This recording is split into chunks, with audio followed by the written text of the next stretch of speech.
It's possible. You can do well in SEJARAH. The thing is, right, in games, right, if any of you play games or if any of you are K-pop fans, you can somehow remember the names and the characters of all those popular people. But when it comes to SEJARAH, it's hard. Why? Hey, what's up guys? My name is Justin Tan. I'm one of the people behind this channel, and usually we convert or swap lyrics of popular songs with study lyrics to make it easier to memorize. But today, we are gonna do something different. We are going to react to a study tips video for getting A+ in SEJARAH. And why is this important? Well, as a 9A+ student, who knows, I may be able to offer you a different perspective or some more insights. I don't know. You wanna know? You stick around. But anyway, let's check out the video. So this video has 500,000 views. That's crazy. That's how many people want to know how to score well for SEJARAH. And this video came out like 3-4 years ago, 2017. So let's watch. Hey guys, welcome back to my channel. Today's video is actually a study related video which is really highly requested. I don't know why. Now that SPM had ended, really thought, how do I study? How did I manage my time? So I jot down some of the, it's not a tips, I don't want to call it a tip. I prefer calling it the way I study. Some of it might work for you, but some of it might not work for you. It's different for everyone. Also, make sure you stay till the end of this video because I'll be sharing with you some websites where I studied online. Make sure you stay tuned for that because that will be very helpful if you take Ymx+C and Bahasa Melayu. Let's just get started with the video. Now one thing she mentioned was that you may have different techniques of studying, which I approve because everyone has different styles, but you always need to jump back to the core basics of understanding the topic before you can actually study it. If not, yeah, you're just wasting your time. First thing that I do every year is to create my own study timetable. Now for me, I study a subject per day. I don't do 2 subjects a day. That's too much. Same! I was in science stream, so you had at least 7 subjects that I wanted to study for. The rest of it I was able to cope, so each day was one. But SEJARAH was like at least 3 days that I'll study additionally to all the other subjects that I was studying. Because you need to memorize crazy a lot. So basically what I do is, every beginning of the year you get a timetable, right? A class timetable. So I'll analyze the timetable and then I'll choose what day to study what subject. Now for example, on Monday I chose science because there's 1 hour of science. What is this? Is this even the timetable? Tuesday, I'll most probably go for accounts because that's 1 hour. I'll choose the longest period, you know what I mean. Like the more time I spend on it, I'll choose that day. You get it, right? You get the flow, right? So yeah, basically 1 subject per day. That is how I study. But I'll take Ymx twice a week. Choose a subject that you are really weak at and just do it twice a week. I don't do English and Bahasa Melayu. Next thing is actually I make my own notebook. Now I have a few here as example. This is actually like the most important thing ever for me. It all started during Form 3. I sat for my PT3, right? Kemahiran Hidup was like my worst subject ever. I was so bad at it. I get D all the time. After doing this, Kemahiran Hidup was fun. Oh wait, but she took probably the economy rumah tangga thing, so oh well. The boys one was fun. Shout out to my teacher, Encik Alimi.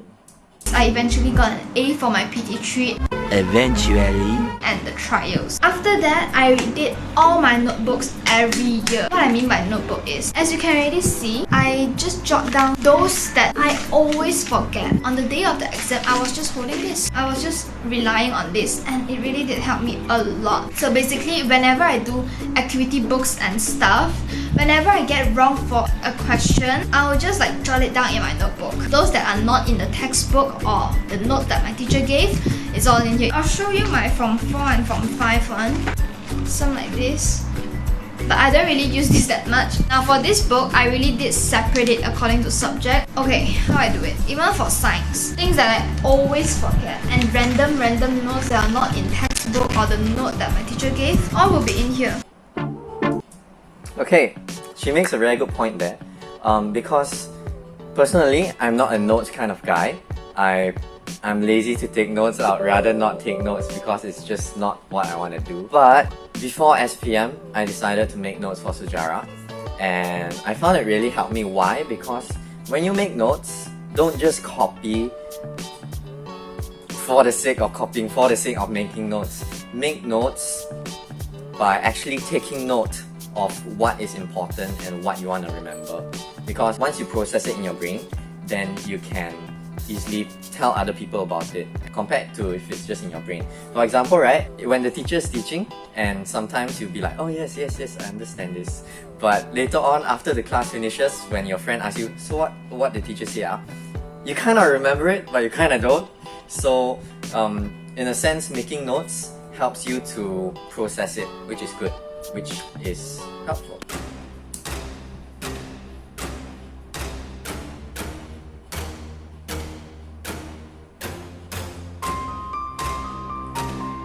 Very epic. Next type of notes that I make, I'm pretty sure everyone does this. Okay, now this is my SEJARAH folder, aka my bin. Like seriously, whenever I notice that one piece of the paper inside here is missing, I'll go crazy. Because the hard work. So I started doing this last year, January. You actually still have time, so please don't be lazy and do what I do here. I'm not forcing you to. I've never get A minus or a B for my SEJARAH. After doing this, I actually got an A+. Eventually. I don't know about SPM, don't talk about SPM, SPM is shit, okay? For my midterm and my trials, I got A+. I was like, what? I was so shocked. I feel like, wow. Okay, stop talking about myself. What I'm doing here is chapters that I always can't remember. I know it's very tough to remember all the chapters, but choose those that you really can't remember. I'll give you an example. Chapter 1 and 2 from 4, the Tamadun, will always get mixed up. So what I did here, which eventually helped me, I'm gonna show you chapter 2 of form 4. This is what I do. This really takes a lot of hard work. You really need to put in a lot of effort in this. So yeah, and please do it yourself, don't print it out. If you print it out, it doesn't mean anything to you, you know. If I didn't write this, I don't think I'll care much if they are gone missing. So please write it if you really want to do this kind of notes. Basically, I'll take a main title at the center. For example, Latar Belakang Tamadun, okay? And then I'll split it. Yunani is over here, Rome is over here, India is over here, China over here. It goes the same for every subtopic. All place it at the same position. And when you read, you can immediately see the difference. You won't get mixed up. Because before this, I always get mixed up between Yunani and Rome and stuff. So after doing this, I can literally, Yunani, this is the one. Rome, this is the one. When you separate it like this, if you are really familiar with the paper, you can really imagine it, picture in your head. Yunani is this side. Okay, what are the notes, you know? Exactly. One thing, right, about studying is that for me also I get mixed up because on the textbook the pages are pretty much the same color. Sometimes there are pictures to help you differentiate when you try to recall it visually, but often it's just was it this one or was it this one? Especially when you're doing objective or subjective, doesn't matter. But one thing she pointed out is very useful in a sense where you visualize it, you put it into your own visual, means basically you make your own notes lah, and you arrange it in a way such that you can remember. So it's easier for you to picture it when you want to recall it, and that's actually very useful. I used the same method and it worked. So yeah. Even during exams, right, I can imagine this whole thing is on my mind. I can see where are the notes. I know it doesn't make sense, but if you always read these notes, right, and notes that you write yourself, you know what I mean. So that is what I did. If you're not taking SEJARAH or anything, any subject, just do it like this. It'll be very, very, very helpful. Yes, one more thing. When you make notes, right, if you can compress it into a whole piece of paper, or at least into sections where you can identify them, it's good because you get to visualize everything together. Sometimes it's hard to remember what actually goes on in the chapter because you feel like there's no start point or no ending point. So it's kind of all very messy. But when you organize it, okay, this comes after this, comes after this, comes after this, then you're more familiar with the topic. And that's what making notes helps with. But up to now, I don't really make notes much until it's close to exams. So it depends on you. Go and do what works with you. You can experiment with what works with you. Don't be afraid to try. Yeah. I think if you think these are like too big, right? I also use these small notes, colorful notes. There's this one specific one for names, only names. You know how we need to memorize every single name, for safety? Every single toko's name from chapter 1 to chapter last chapter, from 1 to from 4, right? For me, I'll browse through like from page 1 to the last page. All the names that I get, I'll write it all here, like chapter by chapter. And what do they do? What's their contribution? And this is how I did it. I've tried doing this way, and then every time before school starts or anything in the car, just hold it and read it. It really does help. Start from now, don't. Yes, start from now. If you notice, right, it did not come easy for her. Actually, I don't know if it came easy for her, but you can see the hard work she puts. One whole stack of notes, all small written letters, and all the information is there. She needs to read through it, she needs to process it, and finally she has that bunch of notes. Don't think that it comes easy. You do have to work for it, but it's possible. You can do well in SEJARAH. The thing is, right, in games, right, if any of you play games or if any of you are K-pop fans, you can somehow remember the names and the characters of all those popular people, but when it comes to SEJARAH, it's hard. Why? Because SEJARAH, you're not familiar with it. Whereas for like actors or K-pop people, you do remember their names because you frequently see their social media news about them. So the thing is, what you need to do is be familiar with it. Either by what she's doing, making notes, or you can look at SPM melody tips videos and just keep playing it so that it becomes more familiar. When it's more familiar, it's easier to recall, and you can score for your exam. Don't wait till last minute, that won't work. Although I did this like around October. Around the mid-October, because of the shit, I can't remember the names, so I just quickly wrote them and I read it every time. So I still managed to memorize this, even though it's... This is Tyler. Here's an ad. Tyler, with Grammarly's That's help, is writing an email to his boss, Anita. What she Tyler said, sits just 15 feet away. like pretty I late. forgot what I was going to say.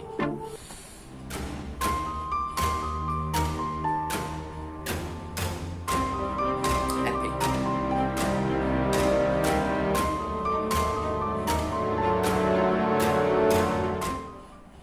I'm always brave to ask questions. Like at the spot, if you can't remember, just ask. Sometimes I ask too much question. But if you don't understand, just keep asking. If you still don't understand, you say, "Teacher, I really don't understand." Do like those cute faces a bit. Like just ask. If you don't dare to ask your friend to ask. The next thing is, Yes, guys, ask. I know a lot of people don't dare to ask, and it because you're afraid of being wrong. But the thing is, right, would you rather be wrong in class or be wrong in the exam? If you are wrong in the exam, cannot correct already. If you're wrong in the class, okay lah, then the teacher correct you lor. Not much of a big deal. Yeah, don't be afraid to ask. It's something you need to learn in life. Coming from a uni student, yes, you need to learn how to ask. If you don't, go for it. Just go for it. Don't care. Don't care what other people think. Don't care if you think you're gonna be wrong. Just ask. just go out and have fun. If you're scared that you feel guilty like I always do, just bring a book along. Don't always stay at home and study. When I always go out, I'll feel guilty and it makes me want to study even more. So that Yes, that is what I felt last time. Okay, so whenever I go out, I'll bring the SEJARAH textbook. I'm not a notes guy, so I'll always refer to the textbook because sometimes there are pictures which helps me remember. This information is this part of the page and things like that. Even if you don't really study, if you like just flip through the pages, it may help a bit. But by all means, go have fun. Don't study all the time. Seriously, don't study all the time. Unless you need to, unless it helps. But if it doesn't help, I'm not gonna say don't force yourself, because you do need to study, put effort into it, but don't overdo it, because if you do, it adds on to your stress. If it's not helping you learn anything, then it's wasting your time. So do something productive. You can go exercise, go socialize. Life is not all about studying, but it is important. is what pushes me to go and study.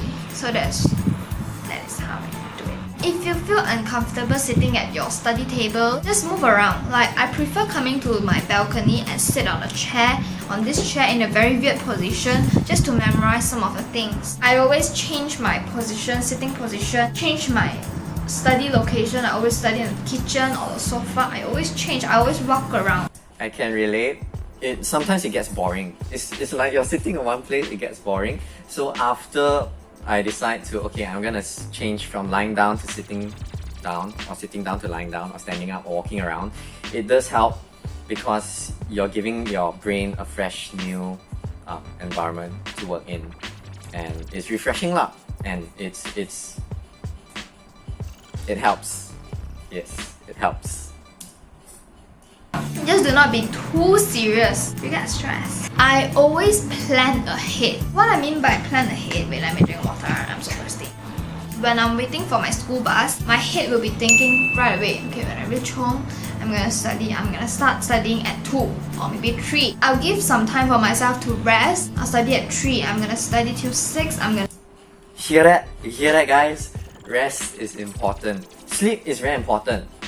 I'm not sure if she's gonna mention it. I'll wait to see if she mentions it. If I don't mention it, remind me. Wait, you guys can't remind me, but let's see if she mentions it later on, like right now. I'm gonna rest till 7 and I'm gonna study again. I'm constantly thinking, you know. A tip from me, this is like an actual tip, is to put a clock in front of you all the time. Always see me studying with a clock in front of me. Eventually it became a habit. I wanted to pressure me to study. You know, whenever I play my phone, I just don't look at the time, you know, but that clock is like my mother. When the clock is in front of you, you will see how fast is the time going. Yes. For me personally, I feel like the time is really going super fast. And when I'm...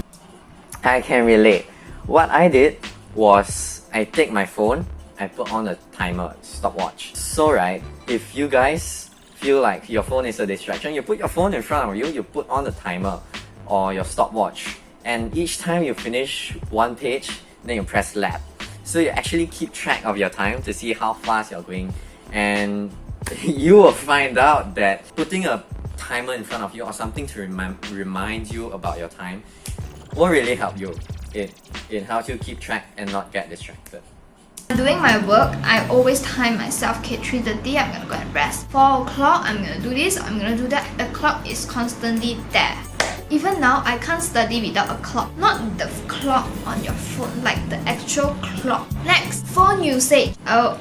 Okay, so you know, right? She actually plans her day, which is important because if you don't, then you'll just be like, okay, I'm just gonna study, and you don't have any end point or start point. If you don't have any goals, you probably won't get much studying done. So you have to have goals that you push yourself to. Sometimes I find that my goals are unrealistic, but that's okay because I'm pushing myself to study. And what you want to do is study for your exam. So if you don't reach your goals, it's okay. Try to reach them, but at least set something for yourself that is reasonable and that pushes you to study. Because, you know, studying sometimes is not fun. So at least you do need to push yourself. To be honest, sometimes I also can't control myself. What I do is, for example, I come back from school and I must start studying at 3. When the clock reaches 3, I will immediately off my phone. I don't care what am I doing, I will just off it. I'll put it under my drawer. And also, since I'm a lazy person, when I go up to bathe, I'll bring my phone upstairs. After bathing, I'll check my phone like for 10 minutes. I'll leave it up here.